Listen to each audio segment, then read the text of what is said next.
સુરતના કતારગામ ભાઈચંદ્રનગર શ્રીરામ મિત્ર મંડળ દ્વારા શ્રી હનુમાન જન્મોત્સવની ભવ્ય ઉજવણી કરવામાં આવી, જેમાં મહાપ્રસાદ તરીકે કડતાલ ધૂનનું આયોજન કરવામાં આવ્યું હતું। સુરત શહેરમાં હનુમાન જન્મોત્સવની ભવ્ય ઉજવણી કરવામાં આવી હતી। સવારથી જ મંદિરોમાં ભક્તોનું ઘોડાપુર ઉમટી પડ્યું હતું, ત્યારે સુરતના કતારગામ ભાઈચંદનગર ખાતે શ્રીરામ મિત્ર મંડળ દ્વારા પણ ભવ્ય ઉજવણી કરવામાં આવી હતી। શ્રીરામ મિત્ર મંડળ દ્વારા મહાઆરતી, મહાપ્રસાદ અને રાત્રે 9 કલાકે ગૌશાળા લાભાર્થી કડતાલ ધૂનનું આયોજન પણ કરવામાં આવ્યું હતું। જય શ્રી રામ।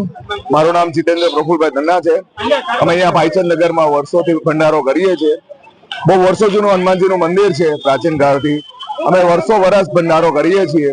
હનુમાન જન્મ ઉત્સવ પર અમે બાળકોને અને સ્ત્રીઓને પ્રસાદનો ભોજન પ્રદાન કરીએ છીએ અને અંદાજે દર વર્ષે 3500 થી 4000 બાળકોને અમે પ્રસાદી લેવડાવીએ છીએ।